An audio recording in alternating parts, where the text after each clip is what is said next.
My author of the book at the age of 15 went into the Partisans, in 16 in the Polish army. He participated in the battles of the Warsaw Uprising. With fear and with curiosity, I look at those who caused us so much suffering. Partisan H1. I was born in Volinia, in the provincial town of Władimierz. Although it did not play such a role in the Second World War as Stalingrad or, say, Dunkirk, it will remain in my memory forever. Here I went to school. Here I learned the bitterness of the occupation, and here I embarked on the path that led me to the Polish army. This town, like many others like it, was in pre-September Poland an ordinary backwater.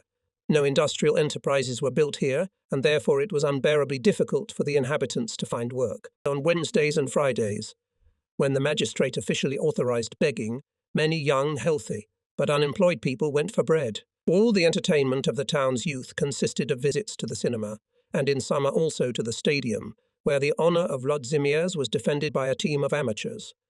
On Sundays the stadium was also used for equestrian competitions of the local garrison troops, and we had a large garrison. On Artillery Street, behind the slender poplars, were barracks of the 27th Artillery Regiment, and in the northern part of the city was located the 23rd Infantry Regiment, named after Colonel Liskuli. But the star of the programme of numerous military parades was considered to be the so-called Speyer S School of Podhorunzi of the Artillery Reserve. How much joy these parades brought to us guys! We ran outside the city to the meadow where the regiments were preparing for the march, putting weapons, equipment and horses in order. With delight we looked at the brave soldiers following literally on the heels of the band. In 1935, my mother bought me a school uniform and walked me to school twice. It was school number 1, considered the best in the city. They kept us there in a tight grip. I especially remember in this respect the teacher Eugeniusz Asarczynski and the teacher of the law of God Ryszard Kamiński. They used such methods of education that we were panic-stricken at our school. We would skip classes for any reason, and then we would receive birchings both at home and in class. The situation changed radically when Mr. Jankowski became our tutor. I still remember this teacher with great warmth. He was an activist of the Hartzers movement and made sure that all his pupils joined the Union of Polish Hartzers, and he added funds for the needs of the movement, probably from his own pocket. He bought one of his pupils a Harzer uniform with his own money.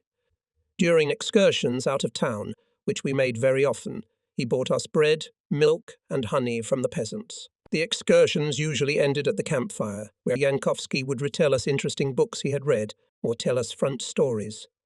We listened to him breathlessly and thought that when we grow up, we will certainly become exemplary soldiers. Jankowski understood well what could give us the greatest joy.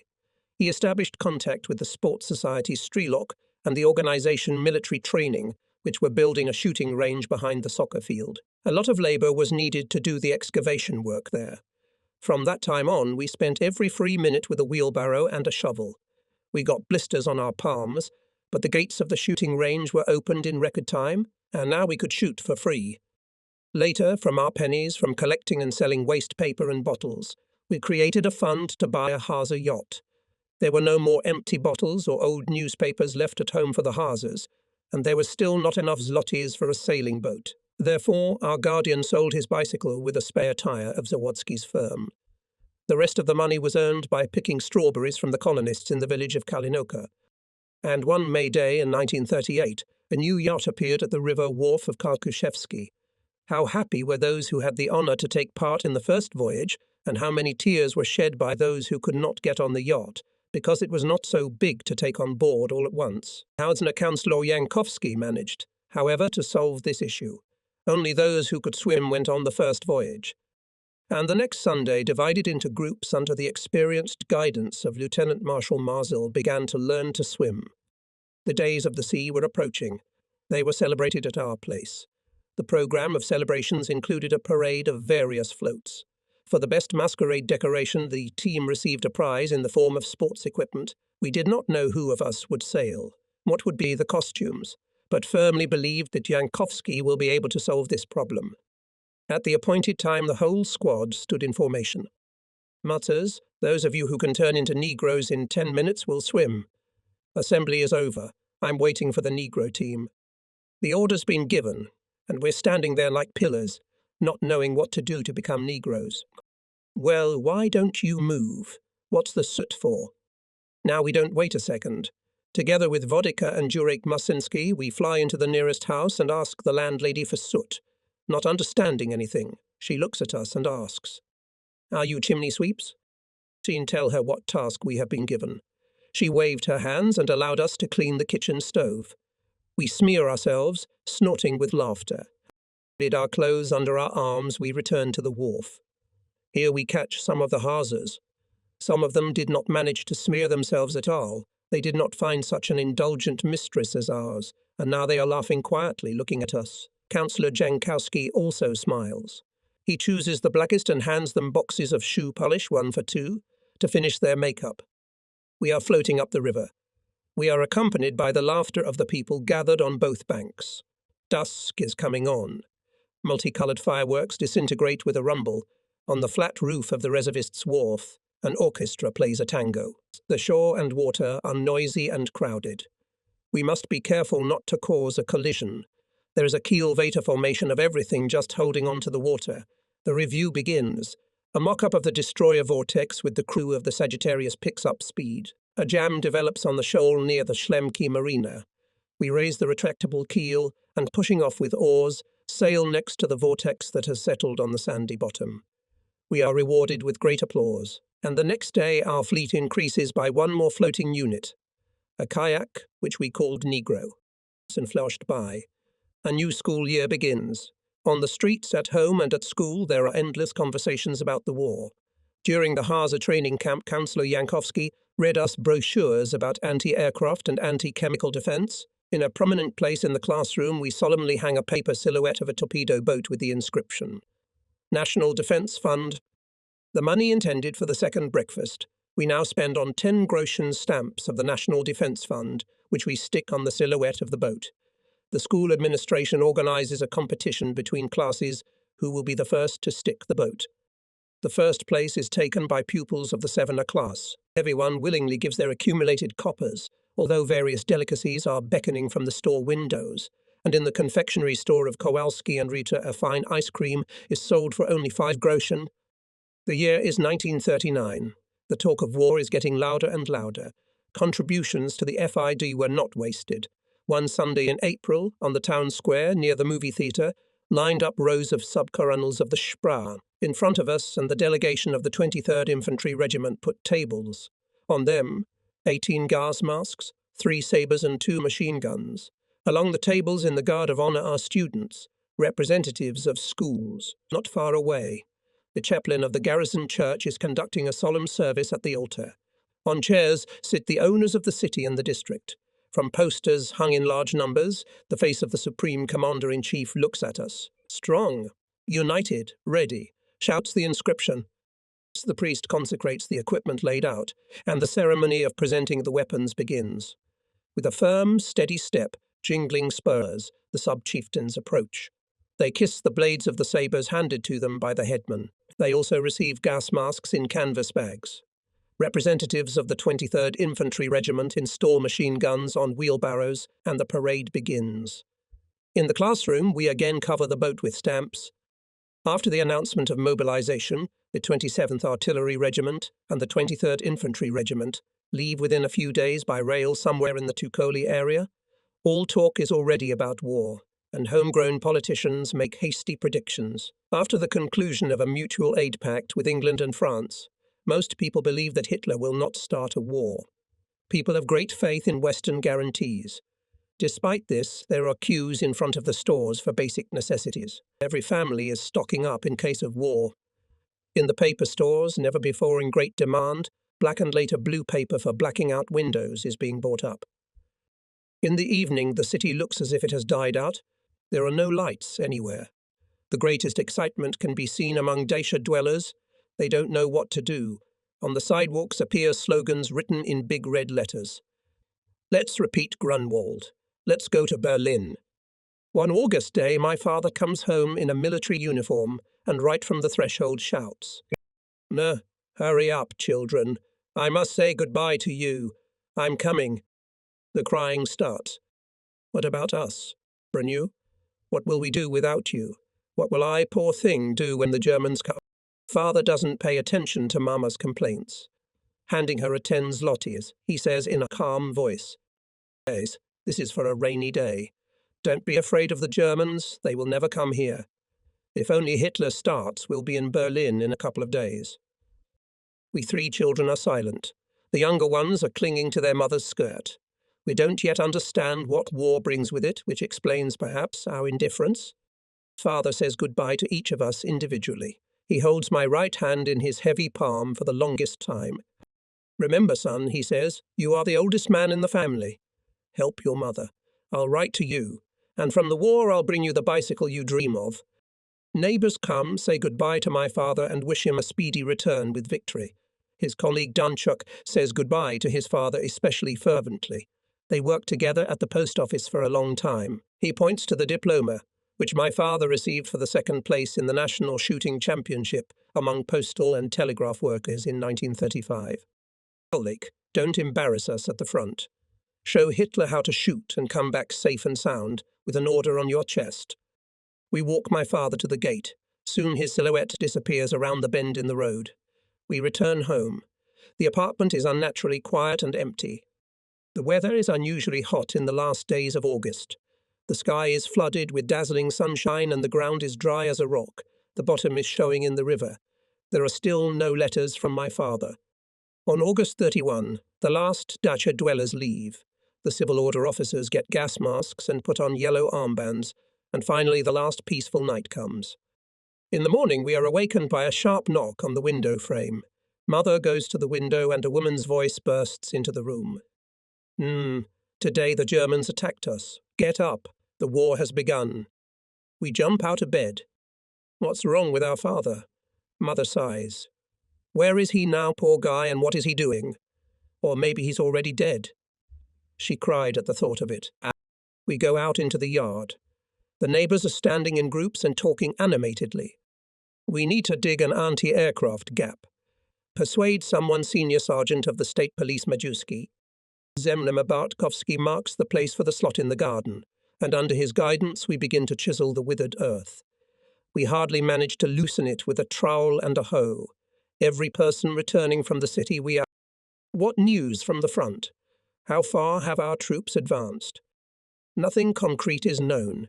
At Drogonov's neighbours, the first refugees from Warsaw appear in the afternoon. They arrive by cab and tell of the terrible bombardment of the cities and surrounding villages. People are working feverishly. The first section of the gap is ready by evening. Night falls, but Mother does not lie down for a long time. She prays for her father's health. The morning is like 2 drops of water to the previous one. The heat still lingers. Around noon, the sirens wail for the first time. We run for cover. High in the sky, an airplane appears.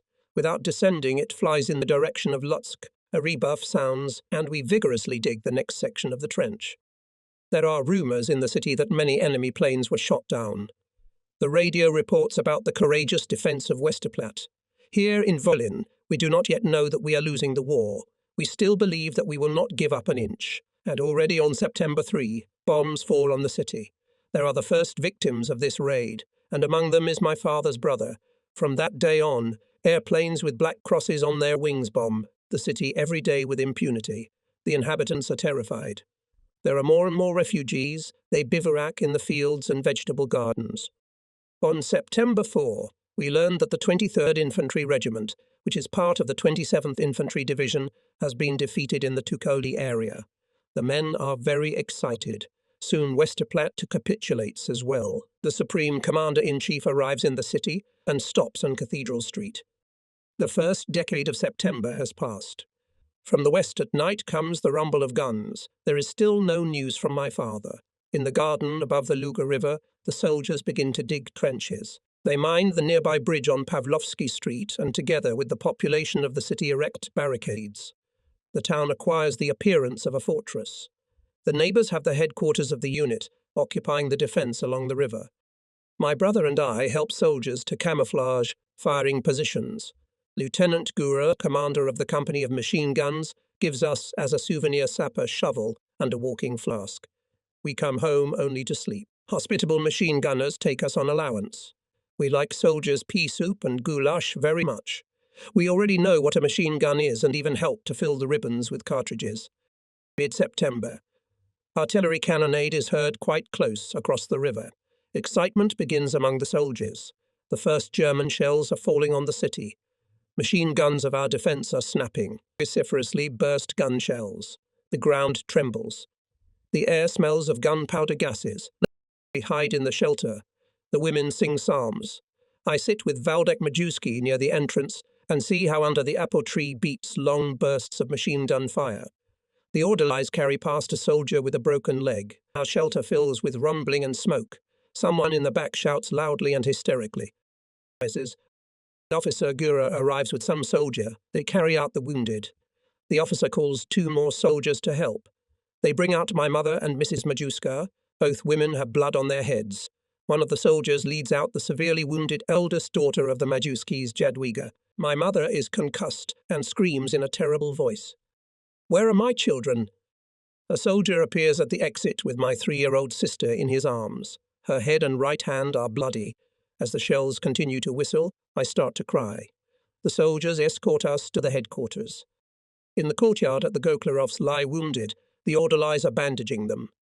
Police officer Majewski comes running in. He is wearing a helmet. In his hands he holds a carbine.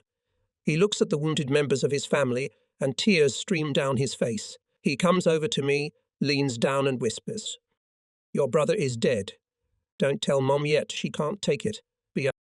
After bandaging, we are sent to the field hospital, located in the building of the City Savings Bank on Kopernik Street. It's getting dark.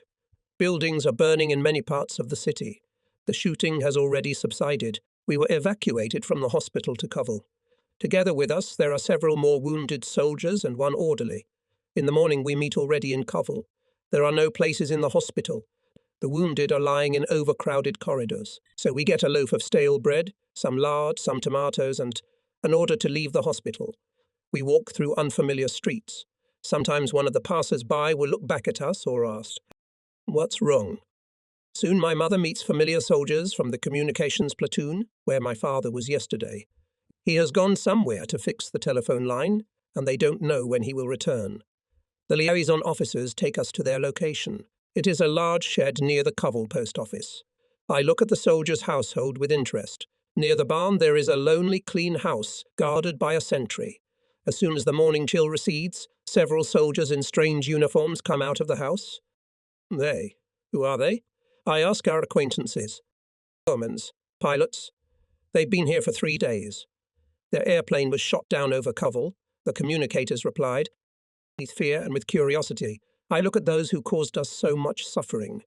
The Germans are sunbathing under the first rays of the sun. My mother calls me and forbids me to even look at the enemy soldiers. The liaisons decide to return home. We leave the refugee-infested Kovel.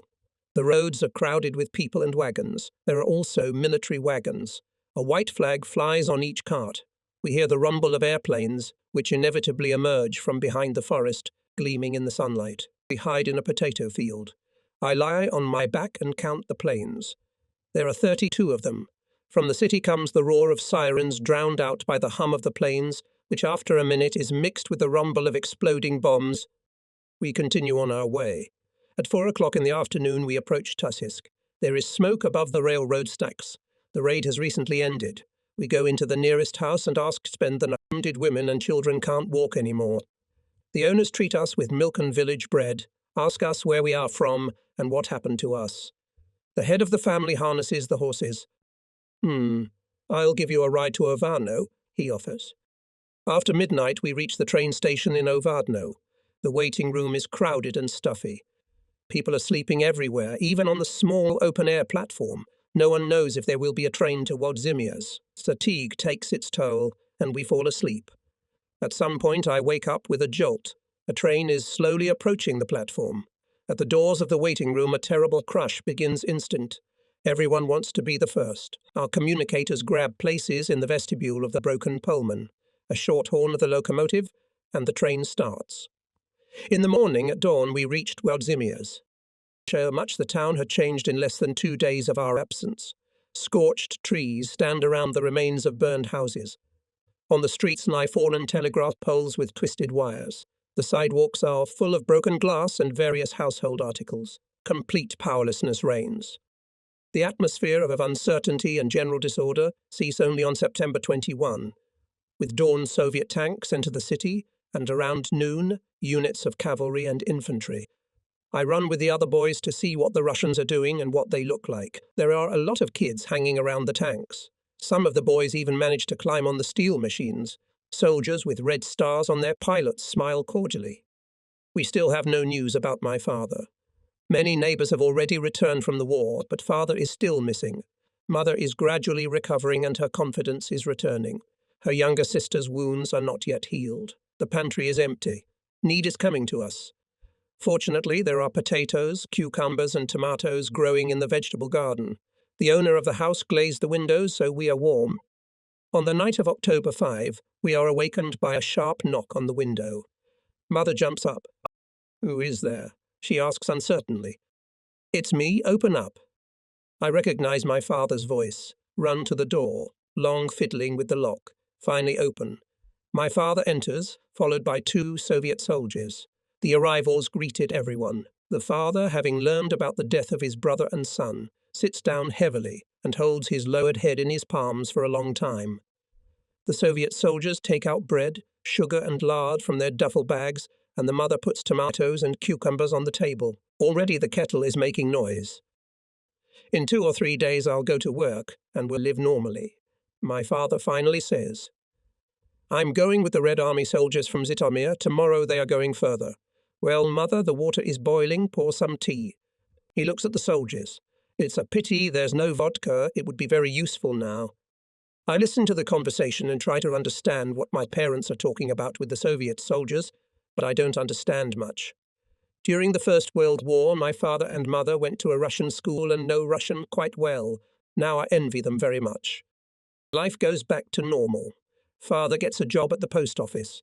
Mother and sister are feeling better every day. I am now attending a Russian school. At first, I have great difficulty with the alphabet, but I learn the spoken language quickly enough. After a month, I can already cope with vocabulary very well. The spelling is worse, but I am not discouraged. We have many new neighbors, families of Soviet officers.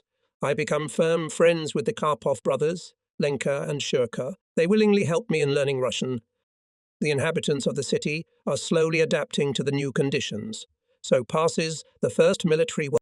In the new school year, in addition to the program, we introduce classes on defense training. After passing exams on this subject, we are awarded G2 and PVCO badges. The spring of 1941 is coming. People are again talking about the war more and more often. By June 20, I pass all the exams and I am transferred to the next class.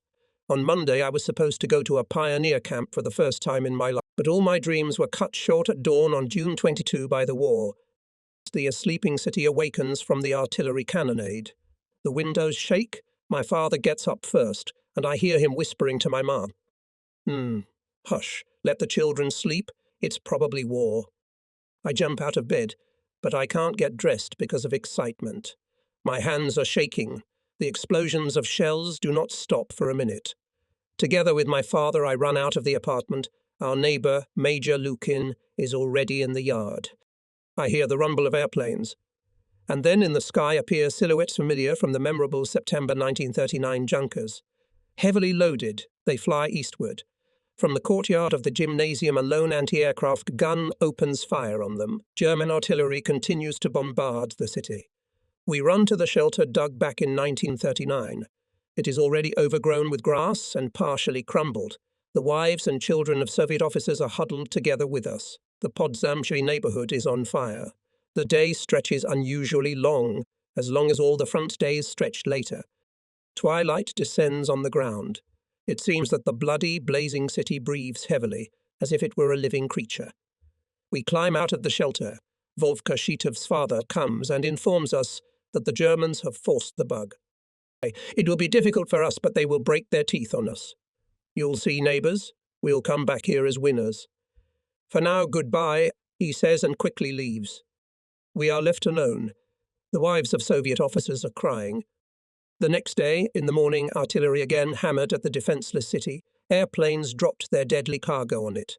Suddenly, a Soviet fighter bursts into this pack of hawks. It attacks first from one side, then from the other, and already behind the two U-87s, there are tails of black smoke. The German pilots are dangling under parachute domes. We look out of the trench and applaud the unknown hero. Russian women are crying this time too, but with joy. "Well done," they say through their tears. The German artillery does not stop firing. Machine guns come to its aid. This is the beginning of the storming of the city. The crackle of machine guns is getting closer. Finally, around noon, after an intense firefight, everything falls silent. Our neighbour, Zygmunt Kowalski, comes to our shelter. "The Germans are already in the city," he whispered. Everyone falls silent. We climb out of the trench and go home. Hitlerites fly into the yard on roaring motorcycles. They are wearing green helmets, sleeves rolled up. Behind the shins of boots and belts stick out grenades with long wooden handles. They are shouting something. I guess they're asking if there are any communists. Kazimierz Switkowski comes forward and explains that there are neither communists nor commissars here. The Germans turn off their engines, get off their motorcycles and shout in hoarse voices. "Vodka, vodka." They burst into our apartment and start rummaging through our things. One takes a bowl of eggs out of the pantry and orders my mother to fry eggs. Her hands are shaking with fear, but she obediently performs the duties of a cook. No sooner had one Hitlerite left than others pile into the apartment and again demand vodka. The first ones explain to the new arrivals that we have no vodka. Finally, everyone leaves. A minute later, a crackling noise is heard from the neighbours behind the wall. Manik Rogolinsky arrives and calls me to go to town. We leave the apartment unnoticed and walked towards the centre. 2 dead Soviet soldiers lie on Cathedral Street. On May 1 Square, the monument to Stalin is destroyed. Krauts are smashing stores and taking out wine and champagne. They load the looted drinks into tanks and move in the direction of Lutsk. At the crossroads of Warshawskaya Street and Trakliginov Street, there are field dames standing at the crossroads and directing the movement of the motorized columns with long regulation baton.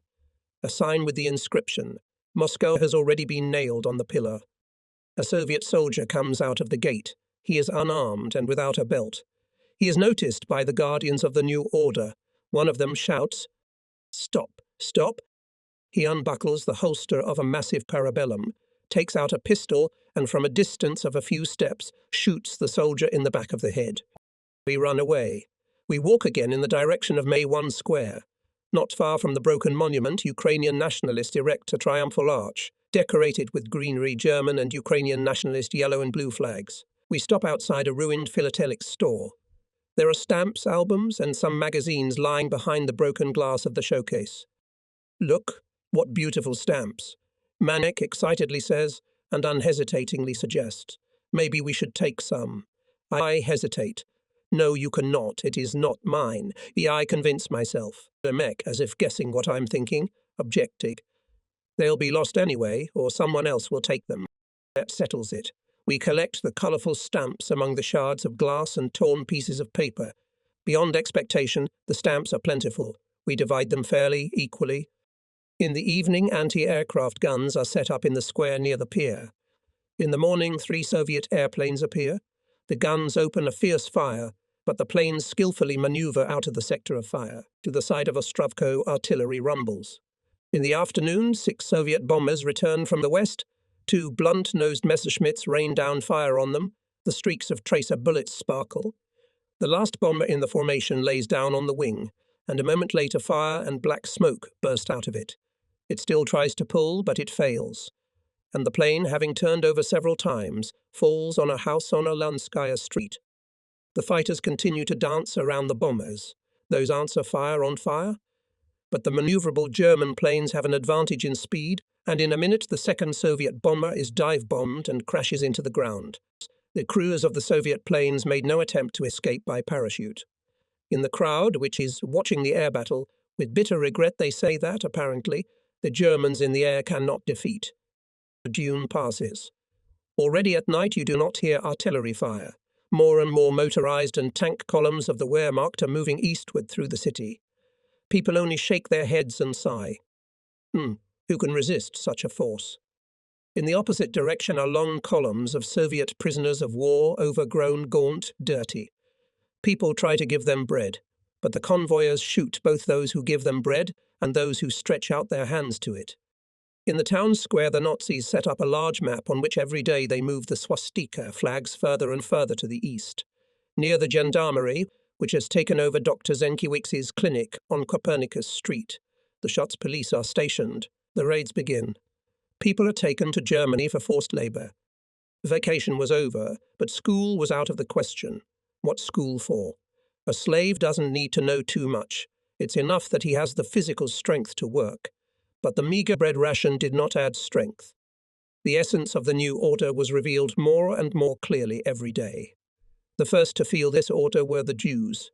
A few days after the occupation began, they were forced to wear armbands with the Star of David. In the fall of 1941, the Nazis enclosed part of the city with a barbed wire fence, where they drove all the Jewish inhabitants. Near the gate, next to armed policemen, they placed Jewish officials armed with wooden sticks. A greater mockery could hardly be imagined. Soon the star was replaced by a yellow flap on the back and chest. Every day, under escort of gendarmes with dogs, the unfortunate residents of the ghetto went to the railroad station, where they carried heavy boxes of ammunition to ensure the pace of work required by the Nazis. The gendarmes beat the Jews mercilessly with carbine butts and shoehorned boots. They often set dogs on them. This is why the work team never fully returns to the ghetto. The path between the railroad station and the ghetto is marked by numerous Jewish graves. The new order also reached the peasants of the surrounding villages. With German pedantry, the employees of the agricultural administration determined the deliveries. Those who did not fulfill them were imprisoned or taken to forced labor. Thus, the village was deprived of everything. Just in case, soldiers from the local garrison sent patrols to the town outposts every day, and every peasant cart going to Wadzimierz was thoroughly searched. Any food found is instantly taken away, and the peasant receives at best a packet of saccharin or a dozen matches in return. The black market flourishes in the city. People are ready to give their last shirt for a kilogram of lard. The labor exchange keeps a careful registration of people from 16 to 50 years old.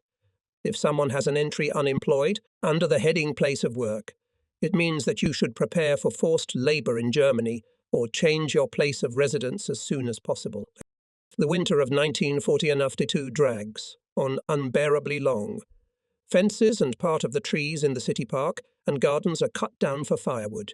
Railroad workers talk about the numerous overcrowded echelons of frostbitten Germans, Hitler's defeat at Moscow. The German gendarmerie orders to surrender all fur coats. Those who do not manage to fulfill this order at the appointed time are stripped right on the street. Rumors about the activities of the partisans reach us. People have boundless faith that the Black Eagle will return from the east with broken wings. My mother constantly regrets that I do not go to school and pesters my father with requests to give me at least an apprenticeship to a shoemaker so that I do not beat a drum. Finally, my father manages to get me a place and I attend secret classes with the former director of school, to Maria Urbanskaya. The summer of 1942 turned out to be as sultry as the previous year. The Germans once again moved the flags on the map far to the east. Goebbels' propaganda is choked with excitement, reporting victories in the Caucasus and at Stalingrad. One day my father doesn't come home for the night. We wait for him for a long time, seduced by the shaky hope that, despite the curfew, he will come. The wait turns out to be in vain. In the morning, I run to the base where my father works, and his colleagues inform me that my father has been taken to the police. I return home with a heavy heart. Mother is in despair. She cries incessantly. Going to the police station yields no results. The reason for the arrest is still not explained to us. The police conduct a search of the house, during which the officers scrutinize every item, and some things are simply broken. They take apart the stove and the kitchen stove brick by brick. After themselves, the guards of order leave a trashed apartment. Everywhere is full of soot and feathers from the ripped-up feather bed. The mother helplessly lowers her hands. Our grief is boundless. Soon, a little recovered, the mother decisively declares, "I'm going to look for a job." She goes to the labor exchange and gets a job as a housekeeper with Frau Kirschbill, an employee of the city's agricultural department. I don't go to classes anymore. There's no money or time for that. In order to help my family, I try to take up fishing. But my hopes are not realized. The daily catch is barely enough for a modest dinner. Still, I sit proudly at the table and watch my mother and sister eat roach or perch with pleasure. But my help is too negligible. One day near the movie theatre, I meet my schoolmates. I find out that they all sell cigarettes. Stefan Baran tells me the secrets of the trade. You see, he says, whoever trades now lives. We all here trade whatever we can get our hands on. The biggest profit is selling cigarettes. I know your father's in jail. Join us and you can help your own.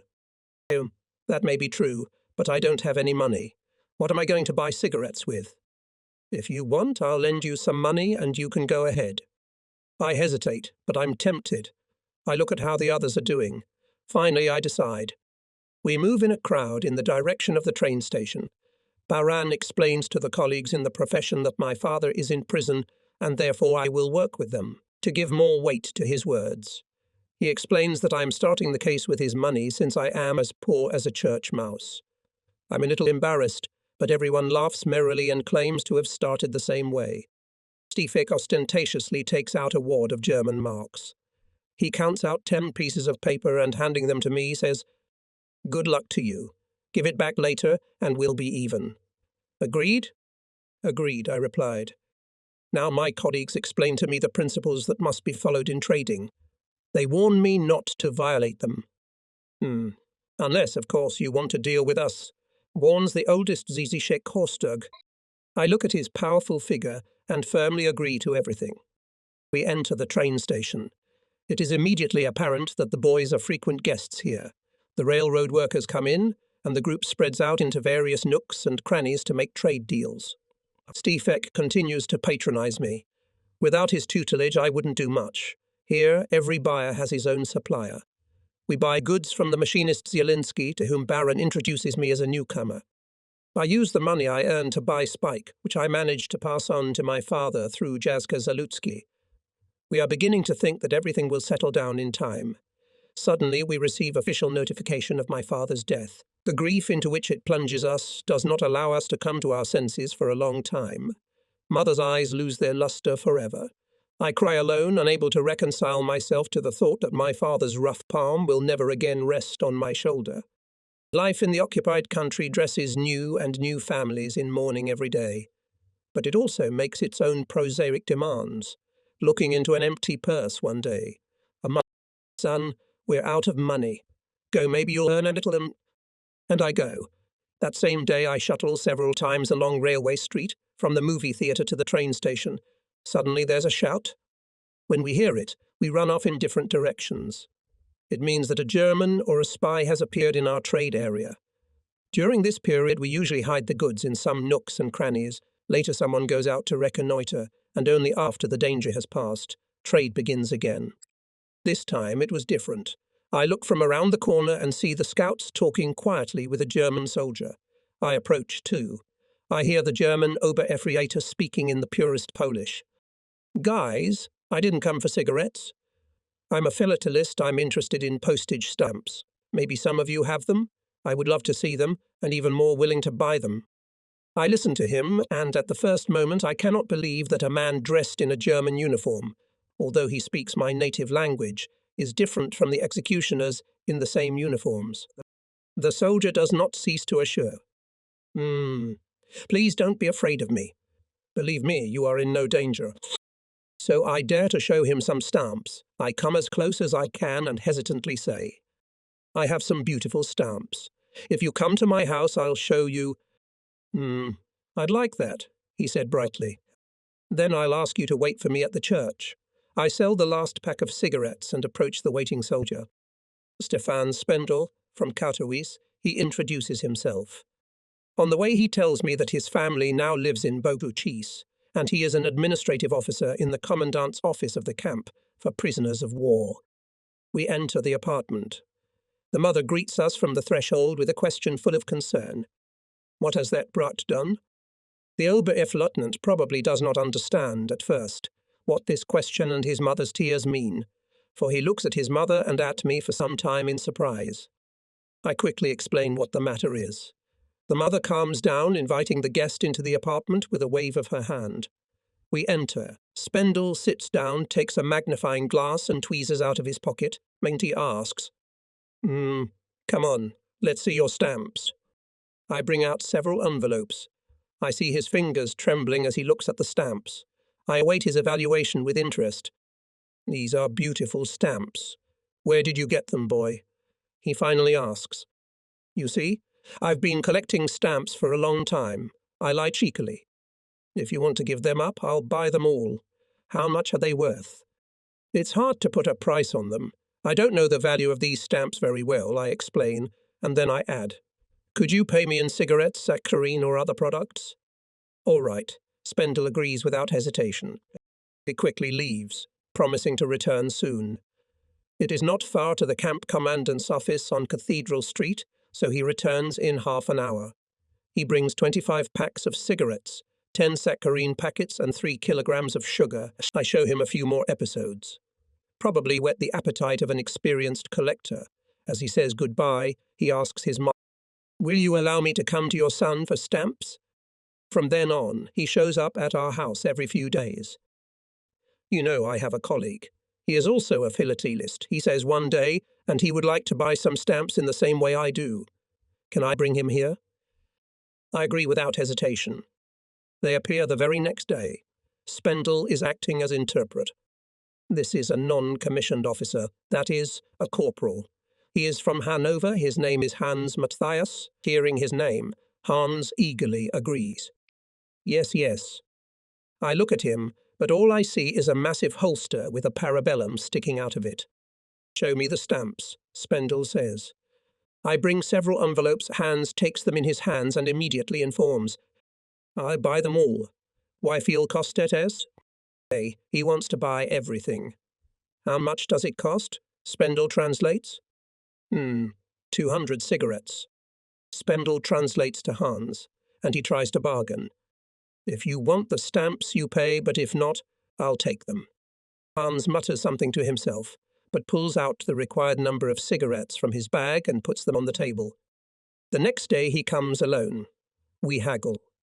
The cigarettes are probably of great value to Hans, because before he hands over the pack, he scratches his curly hair for a long time. At one point the corporal notices that I'm staring intently at the holster of his gun. He asks something I don't understand. Then he pulls out a parabellum and, removing the magazine, hands it to me. With gestures he explains that I can disassemble it. However, all my efforts go nowhere. Hans laughs loudly and shows me that he will teach me to disassemble the gun for a series of stamps. I nod my head in agreement. Look, Hans says, and slowly takes the gun apart. Then he puts it back together and hands it to me so that I can take it apart myself. It's quite difficult, but I finally manage to do it. Now put it back together, the German gestures to me.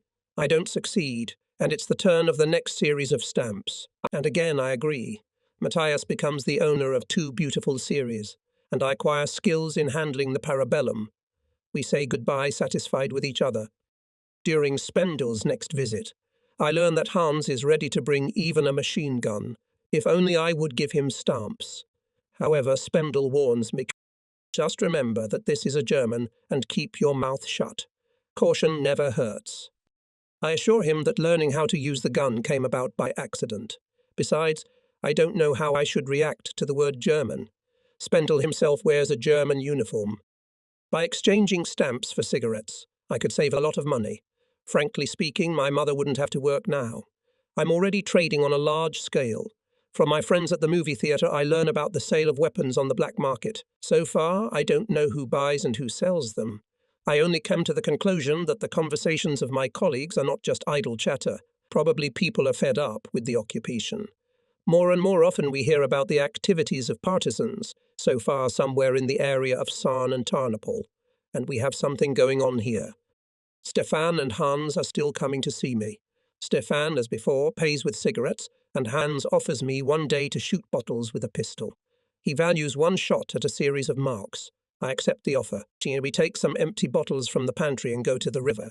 We throw them into the water, and Hans shoots. A crowd of boys gathers around us, and we watch the German shoot together. Here comes the bottle. Hans hands me the gun and orders. Shoot. My hand trembles. It's my first shot with a real gun. I pull the trigger and a shot rings out. The bottle continues to float quietly. Second, third shot. Another miss. The guys are laughing at my shooting ability. And the next bottle flies into the middle of the river. I pull the trigger again. 11 shots, I count to myself. That's as many series of stamps, and I'd probably get 200 cigarettes from Spendle by now. How expensive my shooting lessons are, only Hans and I know. Depressed, I return home. But Matthias is happy. He pats the holster with his hand and wrist. This is a good gun. I buy a lot of stamps. A new year, 1943, has begun. Spendle left for Yugoslavia. Before he left, he talked a lot about the Yugoslav partisans. I realized he was afraid of them. One night, the map on which the Hitlerites had moved the flags disappeared. A few days later, the word Ost was added to the inscription. Kommandata. The change seemed to be insignificant, but it raised people's hopes. In the meantime, the Nazis began to surround their institutions with barbed wire fences. Excitement reigned in the city. In May, the Germans liquidated the ghetto. For several days, trucks took the Jews to the Partisan forest.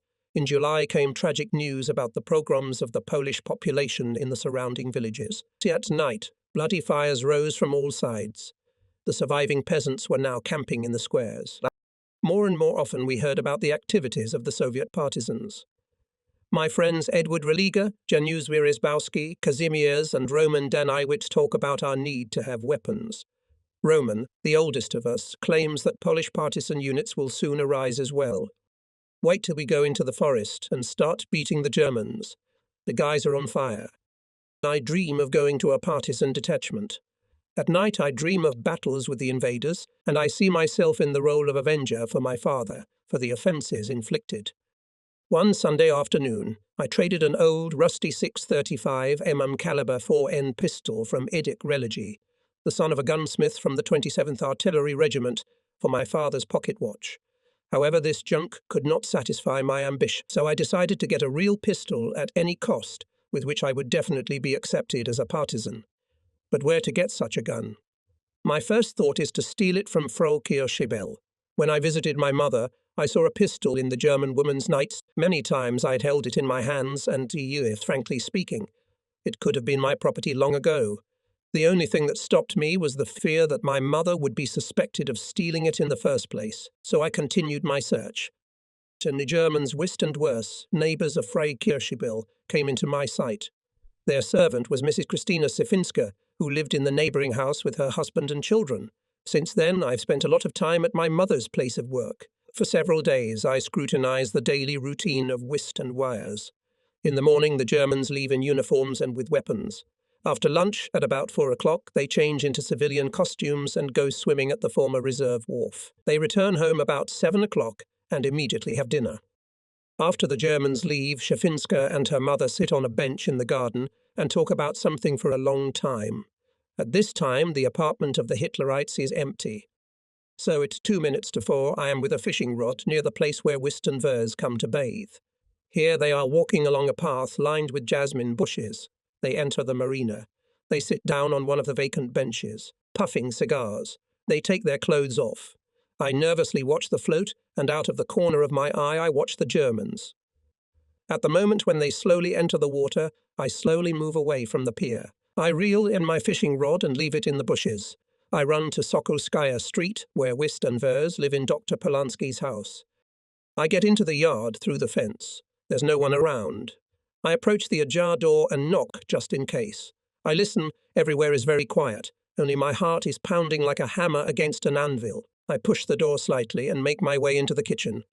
Through the window I see my mother and Shafinska sitting in the garden. I sneak to the door leading into the room. I open it, look around the room, and the oxidized, shiny pistol immediately catches my eye. It lies on a small table near the telephone. I slip it behind my pants belt, under my shirt and back. My heart is pounding unbelievably loud, but I'm already near the fence. A jump and I'm in an empty ghetto. There's the turn-off to the river. On the way I pick up my fishing rod and calmly return to the reservists' wharf. The Germans are still bathing. How long my operation lasted, I don't know. The fish are still not biting. The gun feels good against my stomach.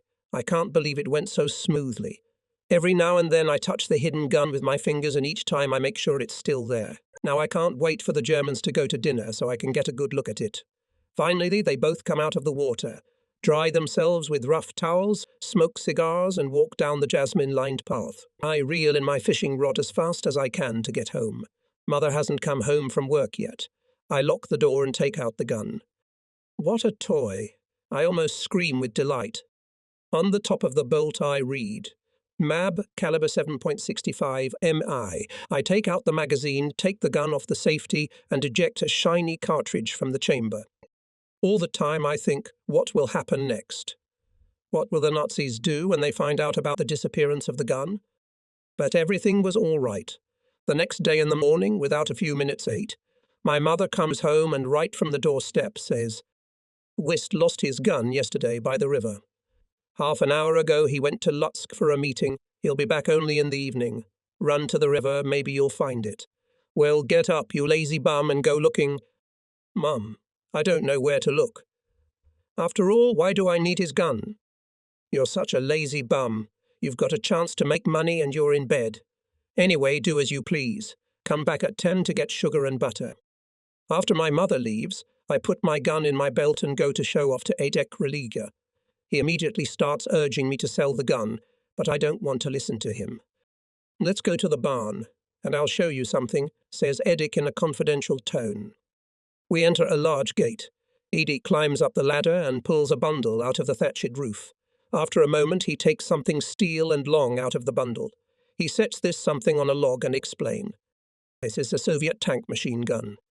The disc holds 74 rounds. I have 3 such discs. I'll trade it. I'm somewhat distrustful of his offer. Where did you get it? I ask. You see, in the 41st, in June, I rode my bicycle to Bug. You know, to the place where the battles took place, and I took a machine gun off a tank. I'm not kidding about the exchange. We'll make a trade and the machine gun is yours. We trade. I return home without a gun, but also without a machine gun, which I had nothing to carry. But, as they say, appetite comes with the meal, so I began to seriously consider where I could get another gun. But everything was decided by chance. On one hot Sunday afternoon in July, I was unexpectedly visited by Hans Matthias in the company of a girl. They were looking for a nice beach, but above all for solitude. I took them to a clearing among the raspberries and quickly climbed up to the attic and poked my head out of the skylight. Both of them had thrown off their clothes. Hans seems to be weighing the holster of his parabellum in his hands, considering what to do with it. He looks around and, not noticing no one around him, covers it with his socks, puts the basket with the girl's trinkets on top, looks around again carefully, and, grabbing her hand, runs to the water. I run swiftly to the raspberry patch, take out my gun, hide it in the thick gooseberry bushes, and, I am already swimming next to Matthias, deliberately loudly snorting and whipping fountains of water. The German casts a glance in my direction. He sees me, that's good. The bathing is over. I climb into the attic and watch with bated breath as Hans slowly dresses. One sock, another, his pants. Finally he bends over, reaches for a shoe, then another, looks around nervously and helplessly spreads his hands. I see him put his finger to his lips. Both of them hurry away. What will happen next? The sun ends the day's journey. The banks of the river are empty. Curfew is approaching. In total darkness I leave my observation post and walk cautiously towards the gooseberry bushes where the hidden parabellum lies. I listen to the silence. With trembling hands I pull apart the thorny bushes and take out the gun. Slowly I walk back to the house. In the attic, in the window of the Reserve Sergeant Svitkovsky, flickering kerosene lamp, I decide to go in to see him. Come in, I hear behind the door. Svitkovsky is frying scrambled eggs on the primus and gestured to me to take a seat on the sofa. I sit down so that the holster of the big pistol sticks out of the pocket of my short pants. What do you hear? He asks. Well, it's very hot. There were a lot of people on the river today. Yes, it's hot not only. What have you got there? He exclaims before finishing his thought. Is that what you mean? I pat the holster of my parabellum with a significant look. This, as you see, is my gun. Sitkowski jumps to the door and turns the key in the lock. Then he dims the light of the already barely lit lamp and tiptoes over to the sofa on which I am sitting. He looks at the pistol, and then he measures me from head to toe with a cold gaze. At last he throws in a commanding tone. Come on, spit it out. I tell him everything in detail, And at the end, as if by the way, I add, this is the second German I have disarmed. The first gun I exchanged for a tank machine gun. You see, I would very much like to go to the Partisans. The sergeant shakes my hand firmly. He picks up the rug hanging over the sofa and tears off carefully folded sheets. Read it, he says. I see from the title that it's a newsletter. Later, when I had finished reading, Svitkovsky began to explain to me what conspiracy was. And now I'll show you something else, he says enigmatically. See, I have a gun too. The gun is very similar to my FN 635mm caliber, also covered with rust. And here, in the podzolnik, I hide a hand grenade, explains the sergeant. I have never held a grenade in my hands before. I say in a pleading tone. Now just take out the fuse. I watch carefully as Svitkovsky removes a shiny copper tube from the grenade case. You can look now. It's safe. This is a Soviet defense grenade. He explains the principle of its operation. We talk for a long time. Come and see me from time to time, he says in farewell. I'll give you something else to read from underground publications. And you'll have time to become a partisan. You're only 15 years old. The next day I show the gun to Edek, Religa and the Danilevich brothers. In the eyes of my comrades, envy. I have to tell them how I became the owner of such a treasure. On one of the August days, the news spread through the city with lightning speed. German cars with soldiers were ambushed by partisan soldiers. In the course of the ensuing battle, several Hitlerites were killed, and among them a major and some other officer. Soon the solemn burial of both officers was announced. On the day of the funeral, the local Führers from the surrounding villages come to town from the very morning. Apart from pistols, everyone is armed with mostly automatic weapons. There are plenty of breeches outside Mrs. Kirschibel's house. I also go to the funeral. I notice that the Germans took only pistols with them to the funeral ceremony. The machine guns and carbines were left in Wercy's room. The brigades are slowly heading towards the commandant's office. To come back here before the Germans are gone, and you can take whatever you want. There's a crowd in front of the commandant's office. The drums are beating deafly. On the gun carriages coffins with the remains of killed Hitlerites are placed, and next to them fascist officers and civilians of German origin from various occupation institutions are lined up in trellises. In the crowd I notice old acquaintances, Wist, Vers, Adamski and Frau Kirkeby. I come closer so that they would notice me too. I put a sad expression on my face. After a while I catch their eyes. The procession moves off to the sound of the funeral march. I walk slowly, deliberately letting myself be overtaken, and now I run home. I wrap the bag in newspaper and hurry to Sokolskugo Street. I went around the houses where Germans lived. Everywhere was quiet and calm. Somewhere in the distance, outside the city, a military band is playing. There's the window of Wertzy's room. Fortunately, it is open. I look around once more, and in one leap over the fence. I grab the window sill and push myself off the ground. I get into the apartment, and I freeze like a stone. I'm in a real arsenal. All the walls are arranged weapons of various types. Near the stove lies several duffel bags, from which stick out the wooden handles of grenades. I unfolded the bag and put everything I could get my hands on in it. 2 automatic rifles, 3 carbines, a large number of grenades and spare magazines. I try to carry it all away, but I can't. I regretfully pull back 2, as it seems to me, the worst carbines. I toss the bag over the window. In a moment I'm at the fence. Oh, the horror. The barrel of the carbine for 30 centimeters sticking out. I look around helplessly and frantically think about what to do. No, I will never leave the bag here, under the fence, and especially not carry it back. There's a pile of straw near the garbage can.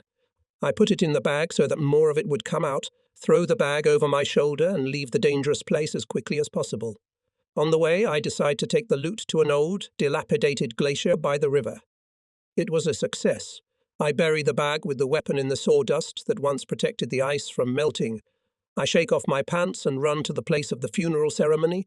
I appear at the hospital cemetery when pompous speeches, full of threats against bandits, are still sounding. I look for my mother. She stands not far away with acquaintances, and approach her. She has not noticed my absence.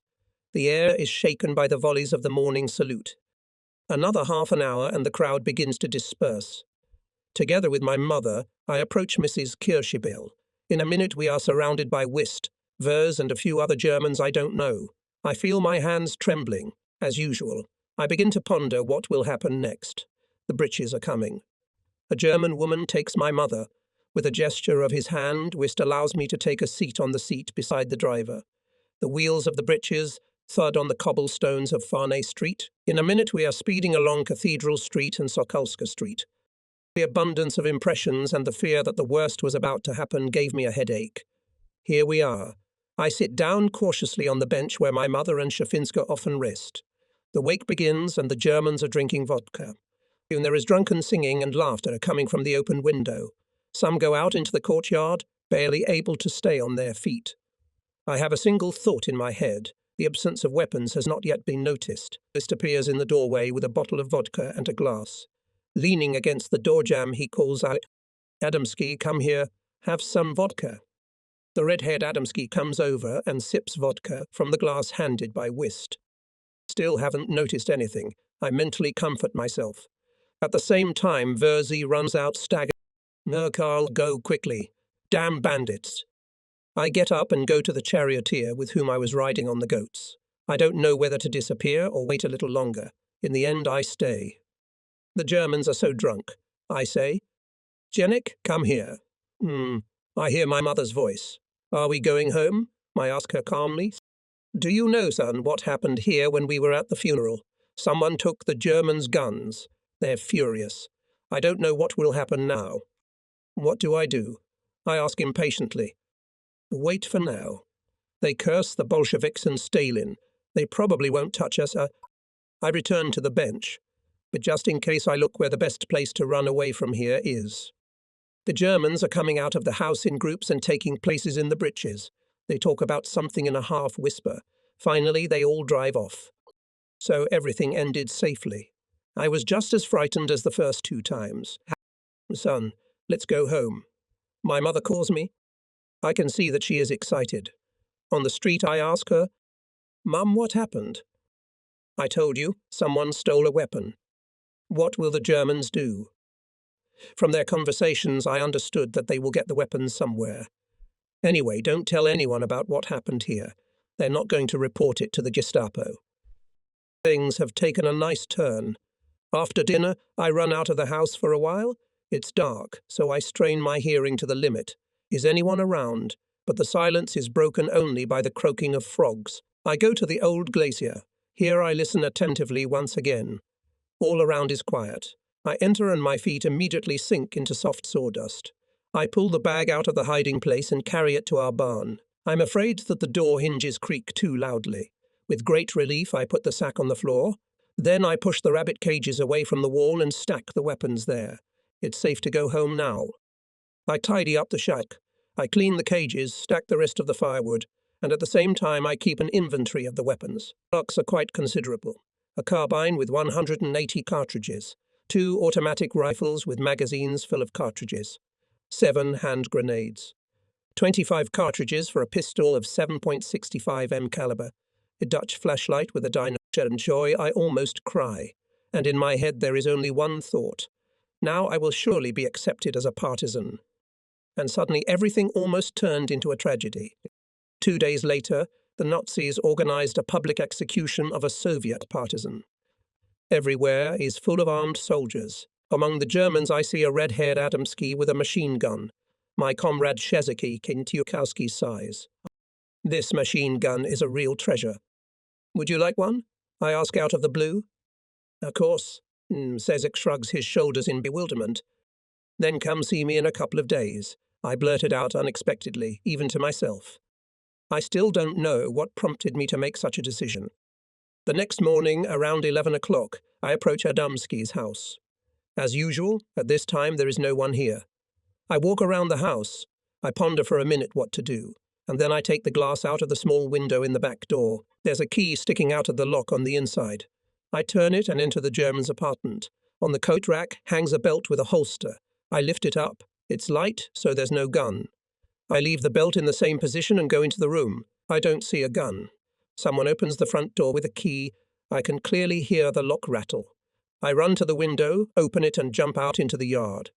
I fly over the fence and run in the direction of the empty ghetto to Waterhole Street and then down Hypertechnic Street. Out of breath, I fly into the apartment. My mother is doing the laundry. Hurry up and get some water.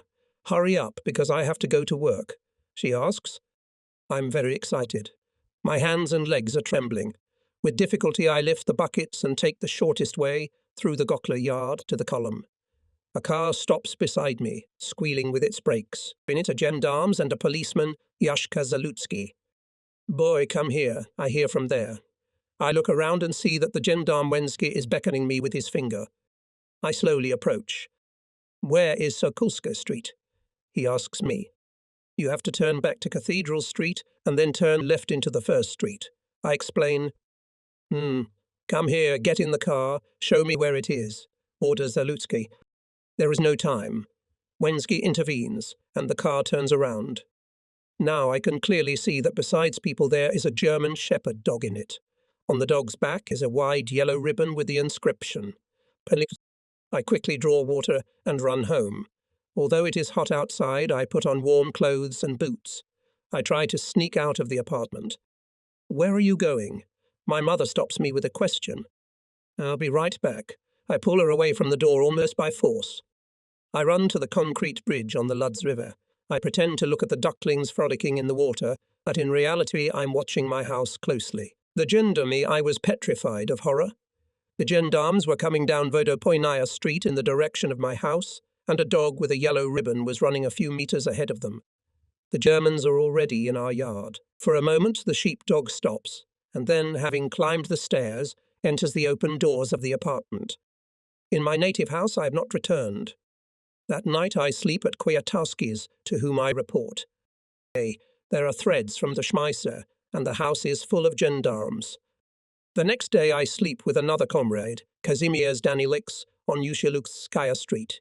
In the afternoon his brother Roman and Yalovitskin, who works as a chauffeur for a German transportation firm, take me by truck to Bug. I get a note from them with the address of Felix Molodkiewicz from Gorodlo and swim across the border illegally. In the evening I am already in Gorodlo. I briefly explain to Molodkiewicz and his eldest son Bronislaw what brought me to them. From that moment I became a relative of this wonderful Polish family. Everyone treated me like a relative. In spite of that, the month in Gorodlo dragged on for me for a very long time. From Volinia came news about the activities of the Polish partisans. Many times I wanted to go into the forest, but Mr. Felix used to say, "Stay here, son. Where will you go? You're only 15 years old." On November 10, I learned that Mr. Kosiorek, who lives here in Gorodlo and whose family was slaughtered by the Banderites, is leaving the next day for Włodzimierz. I firmly decide that I'm going with him. During lunch, I mention this to my new family. Old Molodkiewicz objects at first, but his other son, Tozek, Father, let the boy go. He has so many weapons lying idle. He intercedes for me. Very well, agrees the master. I'll pack the boy for the road, his wife adds. I have not yet thought about who I will go to in my hometown and how I will get into the partisans. The most important thing for me at this moment is to start acting. I get warm underwear, a sweater and a piece of rye bread with lard, and in the morning I set off with Kosierik almost 20 kilometers away. At the bridge over the Bug, the Germans, who guard it, take away my food and allow me to cross to the other side. About noon we are on the outskirts of Włodzimierz. Here I say goodbye to my travelling companion and ask him to send my regards to my mother, without, however, informing her that I am in town. We 38 depart. I go to Edward Relig's, a short cordial greeting, and then immediately, "Where have you been and what have you been doing?" "Well, boy," says Edick, "you were lucky to escape. The Germans turned the whole house upside down. It's good that they didn't find anything, or they would have taken your mother, but now she sits at home crying. They've been coming to see you for a few days. Now they've left Mom alone. What do you intend to do?" "I want to join the partisans." Edward looks at me questioningly, and then, shaking my hand heartily, says loudly, "No, tonight we'll go together. The tank machine gun is at your disposal." Agreed. Overjoyed, I kiss my friend firmly. The November day is short. Just after lunch, a peasant comes to pick us up on a cart. He's a good friend of mine. He's coming with us too, Edek introduces me. The peasant looks at me incredulously from under his furrowed brow. Let him go, but he's too young. Only those who took up arms at the same age as I did know how much I wanted to appear more mature. Even 8. Out of the barn 2 sheaves of straw. In one, a rifle Mauser, in the other, my tank machine gun. We say goodbye to Edward's parents. His mother kisses us firmly and baptizes us. The horses are moving briskly. We stop on the way, and a guy as young as I am sits down on the wagon. He also has a sheaf of straw in his hands. Let's go. The cart shakes unmercifully on the dirt road, chained by the first frost.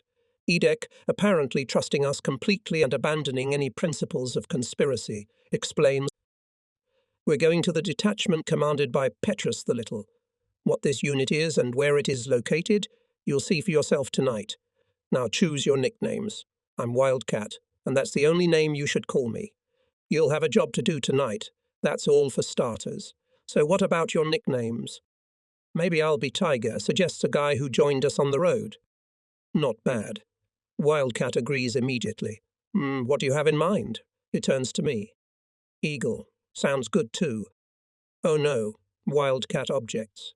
"You already have such a nickname. You should choose another one." "And Ostrich. What do you think?" I say the first bird name that comes to mind, a little uncertain. "It will do," Edek smiled. "Remember that from now on you are called only that," he instructed us. We enter the village. "This is Marianuvka," Wildcat informs us. At the other end of the village, near the bearish forest, lives a peasant named Rudnitsky, where we will be staying. The horses get up. Each of us unties his sheaf of straw. We take our weapons and, following Wildcat, enter the house. Several men are seated at the table, over which steam rises from a large bowl of bigos. Wildcat introduces us, and they only say their nicknames in response. Many of them I know. They are Shine Wolf, Corporal Cloud. At dinner, I learn that the Commandant and the self-defense detachment from Spazizny, under the command of Sergeant Quick, may arrive at any moment. Soon a tall figure in a sheepskin coat, with an automatic rifle on his chest, appears in the open doorway, and next to him is Wadzimierz Władysław Krasoliński, a Harza councillor familiar to me from Włodzimierz. "That's our Commandant, and the one in the sheepskin coat is Quick," Wolf whispers to me. After the Commandant, armed men squeeze in. The hut becomes crowded and noisy. The new arrivals smoke self-crooks, and in a minute the hut becomes grey with tobacco smoke. I look closely at the arrivals. Maybe I will see a familiar face. The door of the next room opens. "Meti Private Strauss," to the Commandant. "You," calls one of the guerrillas. My knees buckle. In my mind I write the first soldier's report in my life. I enter, click my heels and say clearly, "Mr. Commandant, Private Strauss has arrived on your orders." "Nitiasi, come closer. And not so loud, there are no deaf people here." "Yes, I do." "How old are you?" "At 16. I add more than a year to myself." "What weapons do you have?" Soviet tank machine gun, and at home, 2 more automatic rifles, a carbine with ammunition, a German parabellum, and 7 hand grenades." "What? So many weapons and ammunition? From where?" That's right. I have the honor to report, Mr. Commandant, that I got them all from the Germans." "Okay, we'll talk about these weapons later. Now, personal data and year of birth." I quickly repeat the words of the partisan oath after the Commandant. I turn over my left shoulder and leave the room, and in my heart I thank the Harza councillors for the science which was so useful to me today. The conversation with Tiger is less lengthy. Soon Petrus Little and Quickly come out to the partisans gathered in the largest room of the Rudnitsky house. The squad foreman calls everyone to silence, after which the Commandant begins to outline the task. We, together with Sergeant Quick's men, are almost 60 men. The purpose of today's night operation is to defeat the Bandera garrison in the village of Liski. We will be led by guides from Marianuvka. Corporal Tucher with machine gunners cut off the village of Liski from the bearish forest. The guide will show the places for firing positions. The rest will hit the village from the opposite side and drive the enemy to the forest to our machine guns. We attack only through the vegetable gardens. We can set fire to a few barns to illuminate the area. Do not shoot at civilians. In 15 minutes, the advance guard will move out, led by the squad sergeant major. The signal for the end of the operation will be a shout of banzai. Finally, we move out. The night is very dark. Next to me are Wolf and Wildcat. I carry the machine gun, which is apparently too heavy for me. A short stop. Smoking and talking are forbidden. Despite the prohibition, I whisper to Wildcat, "Let's swap weapons." "Are you crazy?" "I'm afraid to shoot with this," I explain. Scared. This is how you start your guerrilla service. Ha ha ha, okay, we'll switch near the village. But for now, carry it and don't complain. Let's move on. After a while, the machine gunners under Corporal Tuchushi get separated from the rest of the group. I switch weapons with Wildcat and take up a firing position. 6 hand machine guns are set up on a strip of several dozen meters. I lie next to Wildcat and hear my heart beating hard. Time stretches slowly. Suddenly, somewhere in the darkness, seemingly in front of us, the first shots ring out. Someone screams terribly. A burned barn catches fire. The flames make it a little more visible. The firing intensifies. Now several buildings are burning. On the road on which our machine guns are installed, people are running towards the forest, clearly distinguishable against the background of huge flames. I move the safety lever to the left side, aim ineptly, pull the trigger, and I see someone falling. So this is how people are killed, I think in amazement. Banzai is transmitted at this time on the chain. The operation is over. Partisans are pulling to the forest. The advance guard is quickly moving back, keeping absolute silence. We go too. In the morning we are already in Marianovka. Days and weeks pass. More and more people arrive in the detachment. Platoons and departments are created. I serve in the first squad, commanded by Corporal Sokol, a railroader from Volinia. The platoon is commanded by Sergeant Karas. Soon, together with a task force that arrived from Lotsk district, we go to the village of Krakaki, where we have a heavy battle with the Banderovites. We have killed and wounded. At night, without stopping the fighting, we withdraw to Marianovka. From here, in a few days, we move to the village Spashchiksna, where we stay until January 1944. My department is staying with a peasant Lobanovsky. A few days before Christmas Eve, in the detachment with inspection purposes, come Lieutenant Billy and Sergeant Tur. Both are underground fighters from Wadzimierz. When everyone is gathered, the bailiff begins the briefing. "I asked you to gather the entire squad to familiarize you with the task you are to perform," says the officer. "Near the city slaughterhouse in Wadzimierz lives a Gestapo informer, Wasyl Trojanowski, nicknamed Limpy. An underground court has sentenced him to death. Tonight you must carry out the sentence. The squad leader knows the address." "That's right." Stretching out at attention, Petrus the Little answers for us. "That's all. The soldiers are free. The commander is asked to stay." We go to our apartments. Shine checks the serviceability of the Colt, with which he must shoot the informer, because it is he who is charged with the execution of the sentence. And as darkness falls, we leave. Together with Wolf and Wildcat, I am to guard Trojanowski's house from the entrance. We can already see the light of the barracks on Yushilukskaya Street.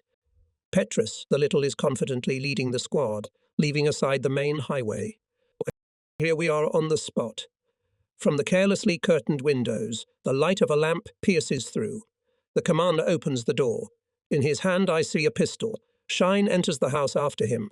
From behind the loosely closed doors I hear a woman's crying and the firmly spoken words of judgment. There is the sound of a gunshot and all is silent. Mission accomplished, we can return. Soon we go again, this time to Vodzinov. Together with us goes our master's son Tadeusz, who gets the nickname Iskra. In Dubniki we fight with the Germans and take 6 of them prisoner. In this battle Vidra is mortally wounded. One night in the detachment bring my weapons. I am no longer afraid to shoot a machine gun. The tank with which I joined the squadron is now with Private Ryback, and I got a trophy hand machine gun. On New Year's Eve, we set up an ambush on the highway Wadzimierz, Ushilog. During the battle, Wolf, Thunder, and Orsina showed themselves well. We burn a German vehicle, kill several officers, and get some weapons. However, dies Corporal Falcon. Corporal Hare is appointed as the new squad leader. January is the month of our offensive against the Banderovites. We destroy their garrisons in Gnojina, Ludmirpol, Virov, Stridlika, Puzov, and Nikitaiti. Thanks to Sergeant Tura's ruse, we managed to take more than 80 Germans prisoner, as well as capture a radio on a tracked motorcycle. Through the area of our actions pass to the west, in Poland, the Soviet partisan units. We help them in organizing crossings across the Bug. The Germans are beginning to show activity. In the fight against the enemy heroically die Sergeant Quick and Private Ryback. Hitler's planes bombarded the villages where our detachments were standing. In one of the cloudy days, from behind the forest appear 4 enemy planes, and from a shaving flight beat from machine guns on a place of our next basing. We jump out of the houses and return fire at the planes. One of the U-87s goes down in the field. The others begin to treat us with more deference and gain altitude. We run to the downed plane. Both pilots are dead. We retrieve long ribbons of tracer bullets. Sergeant Mugg stubbornly assures everyone that it was he who hit the plane. Corporal Leopold Kosowski, the battalion armourer, with the help of several men, removes machine guns. He hopes that he will be able to convert the electric launcher to a mechanical one. From the direction of the Partisan forest, we are attacked by the Germans with their allies. There are killed and wounded on both sides. In my squad, Private Blinchik died. Day by day, the number of partisan graves near the church in Belin grows. In the first days of March, the mobilization of partisan units began in accordance with the planned storm. We become one of the units of the 27th AK Infantry Division. Naga detachment received the conventional name basis. One day, my schoolmate Janusz Wisbowski arrives in our company with a machine gun stolen from the Germans. Janusz takes the nickname Sinishka. On Easter, we had a joyful meeting with Soviet cavalrymen. Together with them, we strike the German garrisons in Woldzymirs and Kovel. With an unexpected counterattack from these towns, supported by large forces of aircraft and tanks, the Germans cut off the 54th Soviet Guards Cavalry Regiment from the main forces. We are engaged in heavy defensive battles with the numerous enemy, having and moreover superiority in equipment. We're retreating. We counterattack together with the Soviet cavalrymen at Stenzazitsi and Nikitati. In front of our company's defense area is a wide reclamation ditch with a burned bridge on a rural road. From the direction of Pisarsoa-Wola, we hear the rattle of guns. 9 bombers are flying over the forest in the direction of Ushilug. They begin to bomb Berlin. We work more energetically with shovels, setting up firing positions. The mounted scouts are returning. Lynx reports to Petrus Little. The German chain is at a distance of less than 2 kilometers from our defenses. We hastily check weapons and camouflage. The frame arrives. We lie in shallow trenches, tightly pressed to the ground. The plane disappears behind the houses Stenzai hits. At the edge of the forest appear Germans. I clench my weapon harder. Not far from me crawl into the trench company commander and paramedic Zavisha. Hitlerites let out a few cues. Listen, and along the ditch approach the burned bridge. My! Loudly gives the command Petrus Little. And the guerrilla defense came to life. The Germans are trying to spread out along the ditch. Arsenal, forward in attack. Shouts the company commander and first jumps out of the trench. As from under the ground appear here 2 cavalrymen and rush with raised sabres on Hitlerites. Near me, machine guns of Vasa and pilot are firing. We run in a dense chain and shoot on the move. The Germans are retreating towards the forest. We overcome the ditch. Partisans from Sergeant Kazimierz Sardak's platoon and Soviet cavalrymen led several prisoners. We return to the trenches. Near the road burns a ravine, and the bloody glow disperses the advancing twilight. In the height we hear the rumble of an airplane. Columns of fire are rising up. The Germans are bombing Stenzatsi. Again there are dead and wounded. The partisan hospital is overcrowded. Not enough medicines and dressing materials, and now we're surrounded in the Masurian forests. From all sides beats German artillery. The division commander, Lieutenant Colonel Oliva, dies on the battlefield. At night we break the ring of German encirclement near the village of Zamlai on the Neretva River, but in the forests remains a large part of the partisan convoy and a hospital full of wounded. In the morning the Germans try with the help of tanks and armoured train on the railway line Kovel, Chelm Lubelski, to stop the partisans and Soviet cavalrymen coming out of the encirclement. Partially they succeed. With nightfall we make another attempt to get out of the encirclement, and it ends successfully. On the field, illuminated by the enemy, partisans rush forward. I try to shoot at the enemy trenches in long bursts. Nearby bravely fighting guerrillas Petrusia Small, Wolf, Wildcat, Thunder, Vase. Sergeant Bolshoi is raising the guerrillas lying down in front of the railroad embankment. Iskra throws grenades at the dugout. We break through enemy defenses and go to the other side of the railroad tracks. Armored train pulls away. We are entering the Schatzgürsts. On our way we meet mostly burned villages. Some partisan camps hunger looks. In May, the Germans again carry out an operation to clear the forests. We are again fighting hard. The 1st Battalion of the 23rd Infantry Regiment, under the command of Lieutenant Zayats, makes a successful raid on German artillery and mortar positions in the village of Guta-Ratnenska. The hot day is coming to an end.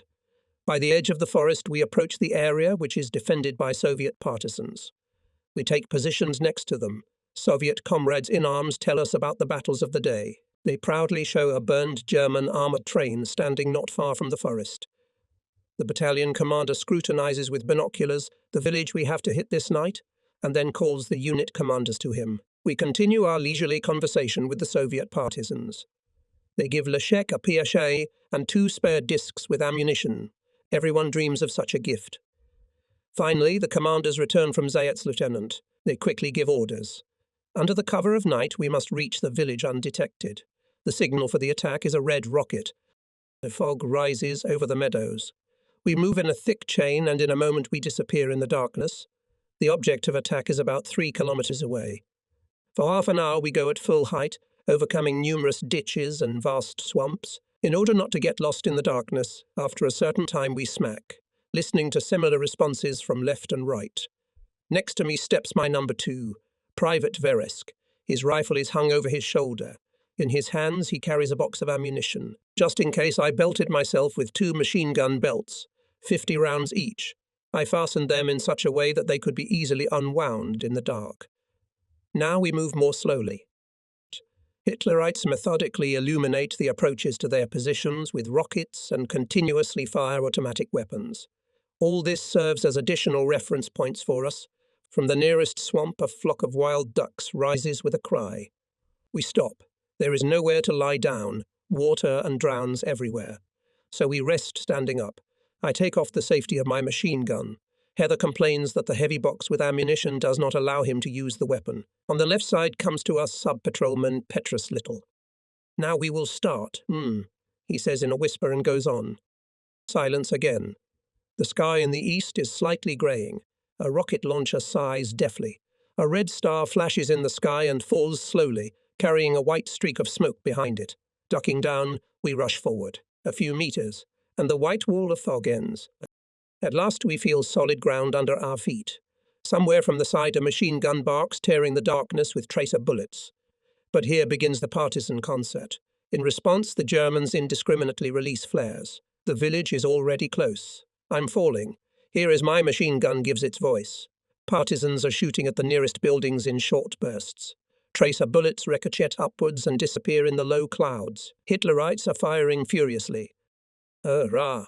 Comes from all sides. 2 or 3 more lines, and Veresk and I rush forward. Here we are in the village. Houses are burning all around.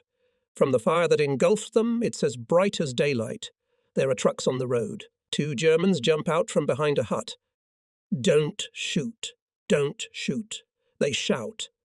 A little more and the battle stops. The burning village is occupied by partisans. Several people carry captured mortars and mines to them. Battalion Commander Lieutenant Herr examines the battlefield, then turns his gaze to the captured mortars and vehicles. A group of partisans approaches, carrying someone on a cloak tent. I hear Corporal Lieutenant Filipek report. Mr. Lieutenant, Company Commander Sokol has been killed. Bends sharply over the body of the dead man. It seems that it was his fate to die here, right here, he says in a muffled, broken voice. We know that both of them came to us from Warsaw. They were friends. They'll set fire to the cars, UE orders after a moment's silence. Let's go back to the forest. Let's withdraw. Behind the cloak tent on which the Falcon is carried, the commander steps heavily. The fading fires mingle with the dawn and illuminate us. It is necessary to reach the forest as quickly as possible before the enemy planes appear. We arrive at the basing area. Soon appears the commander of our division, Major Zegotar. Lieutenant Herr reports to him on the results of the night sortie. Officers examine the captured mortars. Not enough mines, they note. At the crossroads of forest clearings, partisans from the 5th Company digging a grave for Lieutenant Falcon. Over the forest flies Frame, probably trying to see us. Alarm! Alarm! Suddenly we hear Petrus the Little. Along the narrow-gauge line Velitza, Zablosh, the Germans are coming. We're moving along a forest clearing. Somewhere in the distance above the forest, airplanes are buzzing. The sun rises higher and begins to blaze. I look at the faces of my comrades. They show fatigue caused by the hardships of forest life. The stubble that adorns them for many days is still remembered in the Mazurian forests. The worst of all outfits is footwear. Not everyone had stocked up on boots in Ghetto, so now they are wearing bold poles. Deep in the woods, a firefight is breaking out. Here are the rusty rails of the narrow-gauge railway. We stop in the shade of dwarf pines and birches. The commanders go for a reconnaissance. Verisk, how are we with ammunition? I ask. In Ghetto picked up some. Our machine is a big dainty. If it goes on like this, soon I won't have anything to carry. Get up. Follow me. Comes to us from behind the nearest bushes, familiar voice of the commander. We are climbing up to the height, overgrown with stunted pines. According to the instructions of Lieutenant Molly, Verisk, Wolf and I take up a firing position. We set up the machine gun near a small knoll. I lie down and run the barrel along the visible tracks, which at this point form a small arc in our direction. Other break out those dry bushes over there because they are blocking the view? I ask. Yes, that's right. Now it's good? With a shovel, which Veresk never part with, we correct our trench. Here we are ready to receive uninvited guests. We lie down for so long that we begin to fall asleep. The sun is warming our backs, our clothes are steaming. The frame is buzzing monotonously overhead. We know from experience that if we demask ourselves even a little bit, the U-87s will come right after the frame, so we try not to show our presence by any movement. Somewhere far away, beyond the turn of the railroad tracks that disappear into the woods, several shots are heard. In the area of the ambush, we hear the metallic rattle of weapons being loaded and put on the platoon. The area in front of our positions is still empty. Along the tracks ride on low horses 5 Soviet partisans. Petrus Little calls out to them. They ride around our ambush, leave their horses somewhere in the rear under the supervision of one of their comrades and join us. They have automatic rifles like the one Lishik has recently received, and sabres as well. We will beat the Germans. They wink cheerfully and with a lot of confidence. The last minute of nervous silence. Suddenly, from the side where the mounted scouts came from, the figures of enemy soldiers appear. They stop for a moment, fire a few bursts from automatic rifles and move along the tracks further. The rolled-up sleeves and unbuttoned coned collars of uniforms are clearly visible. They are 80 to 100 meters away from us. At the edge of the clearing, where a minute ago there was an advanced enemy sentry, now comes a large group of Germans. They do not observe any precautions. They come in small groups of a few men, their weapons are on their belts, and they carry only helmets in their hands. I push Veresk with my elbow. Hold the tape, now it will begin. The Soviet partisan, lying next to Volk, winks meaningfully and salivates his right thumb. The Nazis are already quite close. Not far from them a grenade bursts with a crack, and now the slopes of the hill shudder with the infernal rumble of gunfire. They let off a long line. None of the enemy leaves alive. We run down the slope. Here we are at the site of the massacre. We quickly distribute our allowance, weapons and ammunition. From behind the railroad embankment rise 3 figures in Hungarian uniforms. So there are still some survivors. We take them with us and return to the forest base. On the way we meet a large mounted detachment of Soviet partisans under the command of Ivanov. The Russians inform us that the Germans have surrounded the Shatskorists in a tight ring. A short sleep is interrupted by an artillery cannonade. Above the forest with howling shells fly and burst in the marshes. Immediately after the artillery shelling airplanes appear over the partisan camp. We lie sprawled on the ground. Barely the airplanes leave as the artillery starts to work again. Several shells burst in the crowns of the nearest trees. Partisans are visibly nervous. Come Petrus Little and Molly, who has a single officer's star on his epaulettes instead of the insignia of a sub-corange. We learn that he is taking command of the company instead of Sokol, who was killed in the night battle. Molly bids us a warm farewell, and we start digging trenches in a nearby clearing. No sooner have we finished this work than the formation is announced. Petrus Little puts before Karas the task to make with part of the platoon reconnaissance in the western direction, while providing security for the sappers who will mine the road. Sergeant Karras selects people to perform the task. He calls only by nicknames: Vasi, Aspen, Lishek, Shuck, Bear, Heather, Amer, Oak, Birch, Hare, Wildcat, Wolf, Narcissus, Vulcan, Wall, Ostrich. Enough, Karras, enough, he interrupts his company commander. Wildcat, Wolf, Wall, and Ostrich stay and wait near the hut. The rest go with Karras and sappers on a mission. Our unfinished trenches are occupied by partisans of the Soviet detachment. Behind them, Hare with several partisans in Stahl's trophy mortars. Together with Wildcat, Wall, and Wolf, I dig an anti-air gap near the commander's hut. When the work is done, we bring branches of spruce and line the bottom with them. From all sides beats on the forest German artillery. Nobody knows what will happen next, and does not try to foresee. Night is coming. There is no one to take care of our supper. The wolf takes out a rag in which something is wrapped, reverently unwraps it on a stump, and a piece of lard appears before our eyes. Wildcat cuts it with a bayonet and gives each of us a piece. We have no bread, but the food already seems unusually tasty. Not far away, an artillery shell bursts. The fragments, whistling shrilly, hit the crowns of trees. We jump. The night passes in a short sleep, often interrupted by artillery shots.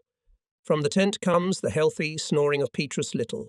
If only I could sleep like that, I think with regret. The sun slowly rises with a golden disk above the horizon, and its rays disperse the insatiable clouds of mosquitoes.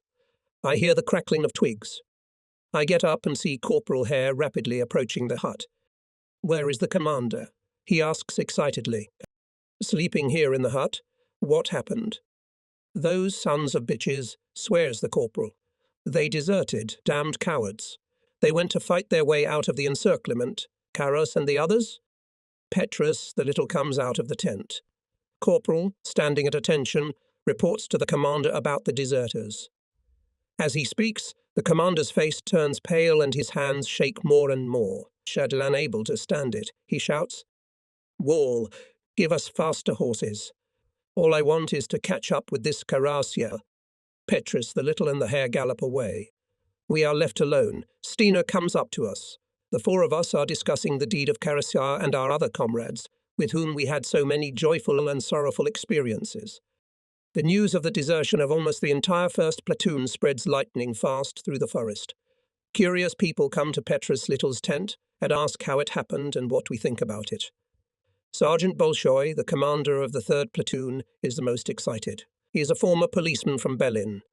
As soon as mobilization to the 27th Ache Infantry Division began, the sergeant took his weapons, his subordinates, and went to the partisans. Now he curses his fellow countryman Karras. At this moment a shot is heard not far away, and we hear a suppressed scream. I look back and see Stepa raising up the disfigured hand of his left arm. Corpsman Yefreyator Vanaya comes running up. 1st Company paramedic Zavisha appears. Stina is being bandaged. It turns out to be an accident. Stina wanted to discharge his weapon and accidentally fired. Accidental shot does not go unnoticed. Shells whistling over the forest again. In the sky lazily swaying frame. Partisans disperse. The chase returns. The deserters were not caught up. Around noon, together with the Soviet partisans, occupy firing positions, which we gave them yesterday. Airplanes with black crosses fly with impunity over the very crowns of trees, looking for targets for bombing. We are lying down without giving anything away. From the side of Guta Ratnanskaya machine guns are barking angrily. Several shells loudly burst over our defense. Vok and I huddle against a fallen pine tree. Far ahead, we hear the noise of tank engines. Soviet anti-tank gun crews are preparing for battle.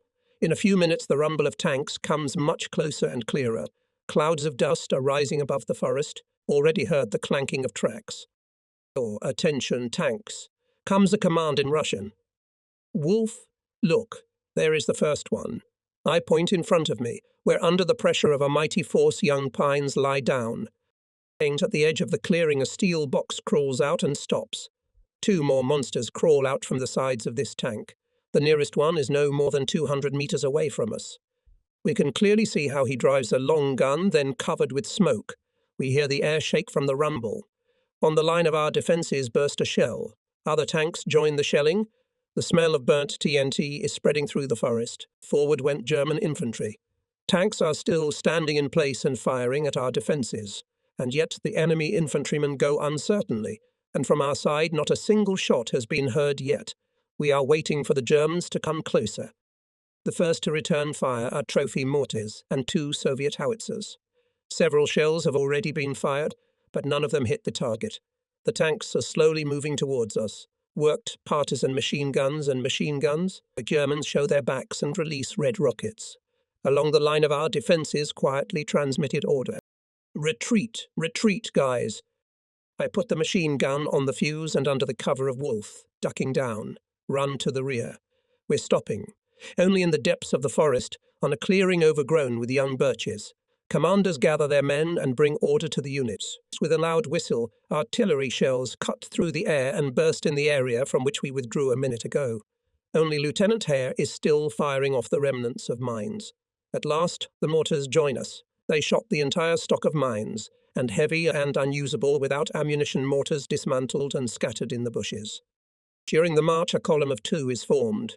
We withdraw in a northeastern direction. The road is mined, and we walk along the side of the road. Pedantic Germans continue to shell the firing positions we left.